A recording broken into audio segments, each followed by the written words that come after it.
Um, in closing, I'd like to introduce Bill Hughes. Thank you, Mr. Chairman. And I just wanted to have a brief conversation with you guys as my fellow supervisors. And I had also invited Supervisor Cross, so if there was any questions that needed to be asked. But obviously, everybody is familiar with what has happened nationwide with the 2 cop shootings, one in New Orleans and the one in Minnesota, but also the incident that happened in Dallas. And I can tell you, all the way around the board, everybody's saddened, and there's nobody that I know in my community that I've talked to that found that incident in Dallas to be acceptable. Everybody is condoning that action. You know, violence doesn't beget violence. But what that did is these kinds of actions that continue to happen in our community is sparking conversations. And you hear them talking at the national level. And quite frankly, the conversations they have at the national level aren't really going to do much for us here at the local level. And we know that, right? What has to happen is we have to start talking at the local levels. We have to start talking at our town meetings, at our city meetings, and here at our county meetings. Because if we can't talk and socialize and get along with our neighbors, what happens in other states don't matter, right? And so the race relationships within our community, and I can only really speak to this community because this is where I live, this is where I grew up. In our community, I don't believe the incidents that are happening with the cops and some of the things, I don't believe that every time we come out and we say, well, that's racist. I don't see it that way, and I know a lot of people who I associate with don't see it that way. They may see it as racial actions, but what I see is a lot of nepotism. And that leads to, you know, maybe us hiring people who don't look like us, who don't look like me, because whoever's doing the hiring, you usually hire people or you bring people in close to you who you're familiar with. But when we start talking about a societal issue, I look at it as, take for example, urban renewal came in and basically went into neighborhoods and they placed poor people in one community, in one section. A prime example was the city of Hudson. And we gave them nice housing and we gave them wraparound services, but all we did is enabled them. We gave them a fish, essentially, but we didn't teach them how to fish. And then so when they came back later and says, hey, I'm being left behind, everybody, you know, I talked to, look around, I was like, well, what have you been doing all this time? Why didn't you get off your butts? So people in that community now started to learn how to fish on their own. And so when we start talking about programs like affirmative action, and we have a whole outcry on this side saying, oh, we don't need affirmative action, it's giving them an unfair advantage to us. And then you have us on this side saying, well, we need affirmative action. The reason why we need affirmative things like affirmative action is not because we want to have an unfair advantage. We want to be part of the game. We want to be on the same playing field. We want to be considered. Because up until that time, we weren't even considered. And why? Because, yes, some of us may not have had the qualifications, but that's because we weren't given the same opportunities. And that's what we're looking for. I don't think there's many black people who can stand up today and say that they're looking for a handout. We just want to be able to play the game on an equal playing field. And the nepotism that I saw that was going on in this county, and I will have to commend to the current chairman and to our previous chairman, has went a long way to at least getting rid of that here in this county, where we're hiring people based on qualifications, not based on the party they're in and the color of their skin. So I do commend you too for that. But it's alive and well. We know that that's alive and well. And so when the nepotism happens and we're bringing in people who look like us, generally that person isn't black, right? And me, when I walk the streets, I get a lot of respect. I don't know if it's because people know I come from a large family, or because they know me in socializing, or because of my title. But I can tell you, there are people who are walking around this community who are just as respectful as I am, who work just as hard as I do, who don't get the same respect. They get the stares when they walk in the stores. They get harassed by the police, which I have been myself. So, you know, we need to have a deep conversation at this level at the county level, at the city level, at the town level, about hiring practices, about job opportunities, about how the police is policing our communities.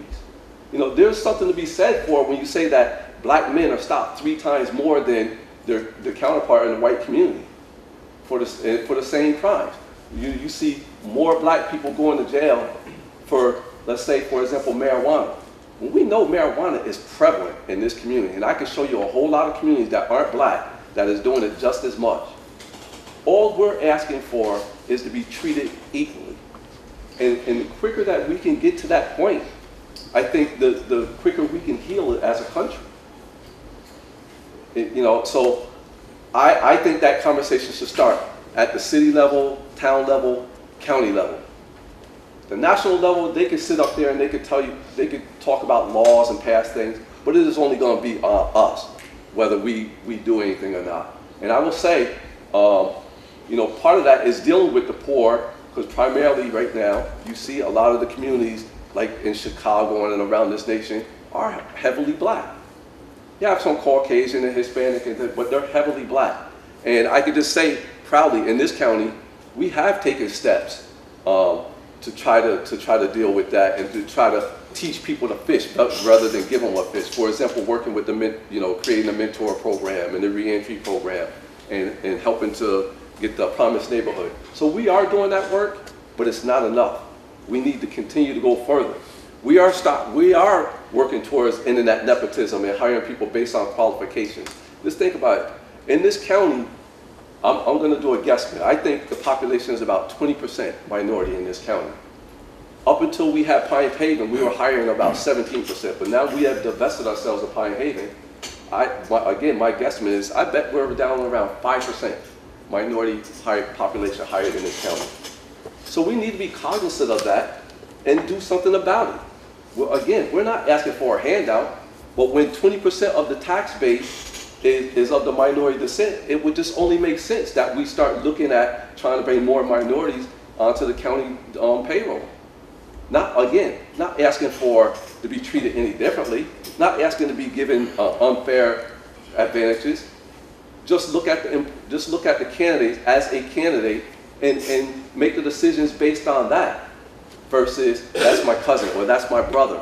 And I can tell you, I've been working with the sheriff and the captain. I had to give a big shout out to Captain Lanphier because he's someone that was very skeptical. When I put together the Law Enforcement Diversity Initiative Program, the LEDI program, along with Supervisor Scalera and Greg Mosley, Captain Lanphier personally came to me and told me he was one of the biggest critics. He just didn't see why we should have a separate program that was going to be addressing the minority community when everybody needed help to get into this program. But after sitting in a couple of sessions, after him sitting in with formerly incarcerated parents in those meetings, he has conformed himself now to someone being a strong advocate and calls me on a daily basis, well, he calls me quite often, not daily basis, but he calls me quite often about looking for candidates to hire, how we can train more candidates. I appreciate that, and I'm sad that he will be leaving us in the very near future. And I'm hoping that someone who fills his shoes has the same concern. But I can say the sheriff and people like that have been working with us, along with these two chairmen, along with the director up at Public Defender's Office. But we need to continue to have that kind of conversation here. We need to have that kind of conversation here in this body, along with the other town bodies. And as far as when it comes to race relationships, the only way to learn is to ask if you don't know. And some people are afraid to ask the questions to somebody like Supervisor Cross and myself because they feel as though they may offend us. Well, let me tell you this. There's no question that's I would see as offensive if you didn't mean it to be offensive. So you can ask me anything when it comes to talking about race relationships and how people in my community think versus how you guys might see a particular issue. Because you might not know. If you don't interact within that community, you may not know. It's just a legitimate, knowledge on your part. So, with that being said, I'm certainly open to any questions. Now, if anybody have any questions, Supervisor Cross has said he's open to any questions. I got something to say. Okay. First of all, I'd like to say hello, how's everybody? we're all leaders of this community, this county. I would like to say racism is alive and it's doing well and it's living in Columbia County. I want you to take that and you go out the door. The question is, what are we going to do about it? What are we going to do about it? We need to be talking on a regular basis. We need to be working collectively and individually. We need to be asking ourselves questions about what's going on in this town. Because what happened in Dallas, what happened in those other two cities could happen here. We're talking about out of sight, out of mind. Billy talked a little bit about jobs, nepotism and all. That's true. That's true. We have to do something. But it doesn't come by marking it here. It comes by hitting it here. Hitting it here. Because that's where it is. That's where it is. God made us together. He brought us together. And we have a job right now. We have a job. This is a, what do you call it? I don't understand what it is. But whatever it is, it's hard to push. Okay? It's hard to get out of the way so my brothers and sisters can get through. We need some help. We need to help each other. We need to have talks. We need to have talks of not just about race, but about ourselves as individuals. Because we're all one race, and that's the human race. Okay? God bless you. Thank you all for indulging me. Thank you, Bill. Thank you. Supervisor Scalera. I'm sorry. Supervisor Scalera. Just to go back a little bit, this conversation was alive and well on the county level and the city level several years back when Chairman Simons and the city, myself as mayor, created a minority task force. I was on it. And we dealt with law enforcement issues. We dealt with health issues. We dealt with things like education. We had a lot of subcommittees. And the committees were very diverse. And they met and they created, programs and they tackled every issue there was. The problem is that while the conversation and while the committees were together, it wasn't sustainable. There were new people come into office, and obviously they didn't feel it was important. We can talk about it today, but it has to be an annual conversation or a monthly conversation, whenever you have it. Well, I mean, it has to be continuous. You can't just talk about it today and then put it to bed and expect it to stay there, for whatever reason. It goes until something, unfortunate happens, and then we just bring up the conversation again. I'm glad you brought that up, Supervisor Slayer, because I was on that committee. I came in towards the tail end of that, and one of the things that I said is, for us to, within the black community, they were used to having things given to them. Now, I don't know whose fault that is. That was the way the government set things up, and Supervisor Cross can attest to this. When you moved downtown, you were given all these services, given housing and all these types of things, and people got used to that. And then when people taught themselves how to be innovative and how to do things, sometimes it was on the criminal end and sometimes it wasn't, but it was to make a living. But today, the culture is changing within the black community, and the culture is changing within our whole community. And you see where now I see where we're putting policies, working with all of you, we are putting things in place that are teaching our young kids from the cradle to college. That's what we're trying to instill in our kids now. We're teaching them programs from cradle to college. We're not saying cradle to graduate high school. We're not saying you could drop out of high school and get a job. We know that's not possible. We also know that our kids not only need to be competitive in this community, but it's a global economy. They have to be competitive. So we're not selling any kind of dreams. Like I said, we just want to be part of the game. We want to factor in the equation. We don't want to get overlooked because of our skin. I give you an example. My wife has more degrees than probably most people in this room, if not everyone in this room. And when she goes to interview, she always meets with, oh, you have an accent. Or, oh, it's always something pertaining to other than her qualifications.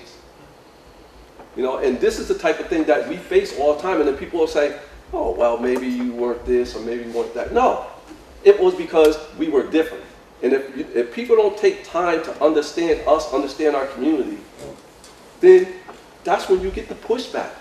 This world is starting to get too small for us to live close together and not talk with each other.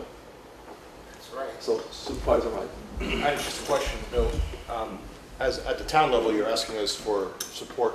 I'm asking you for communication. We're all at our town levels going through getting emails together, getting websites together, trying to get the word out to our town members.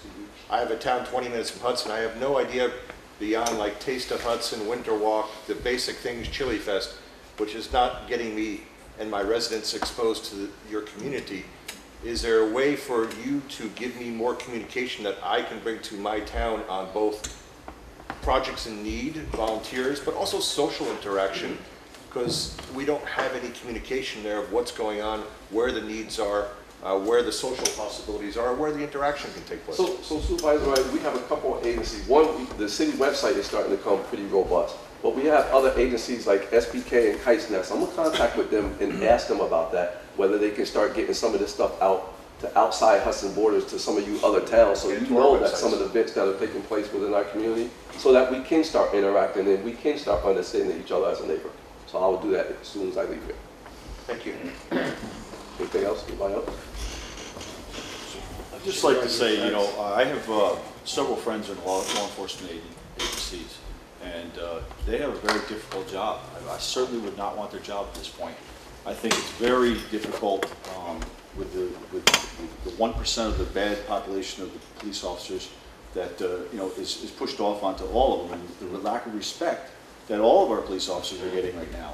I mean, I think that's part of the problem that's stemming some of these issues. I know when I get pulled over, it's a yes sir, no sir, but you know they're being treated like dirt. I mean, that's not helping anything. And I feel very bad for our police officers and our police agencies. And I would just ask everybody to please try to respect the law enforcement a little bit more and see if we can't to work through this. So to that, Supervisor. And I'm not Stacks, talking about color. There's nothing. No, I'm no, talking about everybody. because if you remember when I opened this conversation, I don't believe it's a police problem at all, to be honest. I believe it's a systematic problem that's to our whole community. And I'll give you an example. Whether it's police, as a black man, and I'm only, again, using myself as an example. As a black man in this community, I feel comfortable. But when I leave outside this community, I see all the things that other black men see happening to them. For example, when you go to get in the elevator and there's a couple of people who don't look like you, the first thing, especially if they're women, the first thing I see them do is they grip their bag a little tighter, right? Not police officers, but their reaction to me being on that elevator with them is psychological, to where they have an inherent fear of me. Maybe because I'm black, I don't know what it is. But then I also see that when we go into high-end, and I'm not, and Supervisor Cross can correct me if I'm wrong, but if we go into high-end stores like a Macy's or something like that, we're followed as soon as we walk in the door. So it is not just in the police department. It is an inherent fear within this community of black men. So when we can address that as a people, then you will see that that fear will then trickle. We will be able to remove that fear from the police department and how we look at each other as humans in all sections of life. But I will, speaking more to the police department, just listen to some of the statistics. We're paying police officers in parts of this country $30,000 a year. Some will have to get second jobs. Look, that is absolutely ridiculous. One, nobody that I know, again, is condoning any kind of violence to police officers. A lot of my family and friends that I know are police officers. We have the utmost respect. We know that they're there to serve us and to protect us.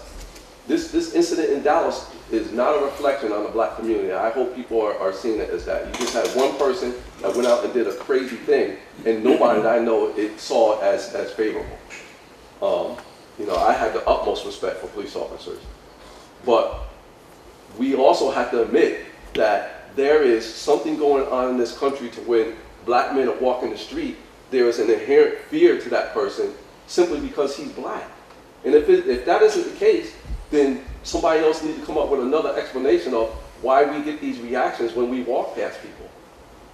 You know, I mean, I don't look like any kind of criminal. I'm not looking to take anyone's bag or sell anyone drugs.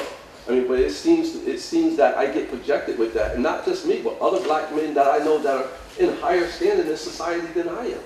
I mean, just look at the post where you had the chief of the police in New York, NYPD. He himself was being harassed sitting in the car, and he's the assistant chief. This is what happens to us. And I know people always say, and they look at it and they say, oh, you know, you must have been doing something wrong, or you must have been moving too fast or something like that. How many times do we have to say that before somebody realizes and say, hey, there's a problem? There's a problem in America. I don't want to sugarcoat that. As a black man, I feel as though a lot of times I am unjustly treated. I can say that openly, and I hope no one gets offended by that. We can have an open conversation and say that we're going to work towards fixing it.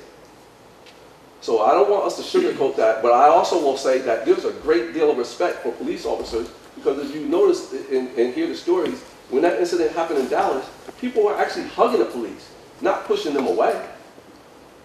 It's just you have one person doing a crazy act that no one's condoning. So Supervisor Moore? Thank you, Mr. Chairman. I have a couple of things I'd like to say. First, I have to commend Supervisor Hughes. I think that race issues and discussing them publicly in public fora is one of the most difficult things we will do in our lifetimes, particularly today.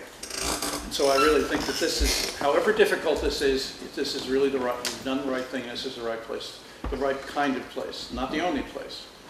Two, I think that, you know, because, to Supervisor Riley's point, we do have a responsibility, those of us who are from the city, to communicate what we know and how we can be helpful to you. And I think that's a charge we should accept as supervisors from the most diverse community in the county. The mayor just had a very interesting community discussion with the chief of police and the chief from the state police. And it was a very diverse audience, and it was very difficult at times. And one of the issues that I think is the most difficult to address right now is the sensitivity that local people have about tragedies that didn't happen here, and how indeed we deal with those tragedies on our own home fronts. And you know, we've all listened to the cries of pain, the difficult statements both from the black community, from the police, about how difficult and tragic these occurrences are, but we have to move past that. I found a couple of days ago, and I've just started reading, and I commend to you, President Obama had a commission on policing in the 21st century. It's an extraordinarily intuitive and thoughtful discussion about how policing should be done. And I think that what we have here now is an opportunity, you know, to sort of, how do we channel all this, you know, the angst and the unhappiness? Well, here's a place to do it. We look at a report like this and we say, how can these principles be applied to us? How to the county, to our local jurisdictions? That's one place. As a very practical person, I think I would commend to you that you take a look, that we take a look, because it's a very instructive report about establishing trust within communities, about establishing the right policies within communities, about the technology that's used, about the training. And it doesn't take sides, but it says, here's how we can improve policing across the country. And you know, and I have to say, I mean, Ray, believe me, I will say that I have worked with the Hudson City Police Department very closely for all the time I was there. You know, I've worked to have them, you know, develop a new police center. I am completely supportive of them. But that doesn't mean that trust doesn't need to be regenerated over time. And I think that's happening. Anyway, thank you for the time. Supervisor Cross? Just to add on to Don's little piece, you know, we're not the country. We're the county. We're the city. We have an opportunity to mold and to shape it. We have an opportunity to go day by day and break down what this big book is all about to a page and to a word that is love, that I care about what you're all about, okay? Because we're all going through the same thing. When it's painted differently, but we're all going through the same thing. And our time is going to be cut. Time's going to be cut short. You know, we need to do the best we can with each other while we can. Because I'm leaving here with 27 grandchildren right now. And they're all, well, 3 of them are in Florida, but they're all from here. And I'm hoping to see most of them stay here. You know, I hope something's here to keep them here. And you all can help me. Okay? Thank you. I'd like to thank Supervisor Hughes and Supervisor Cross and everyone else for their comments. I think they're greatly appreciated.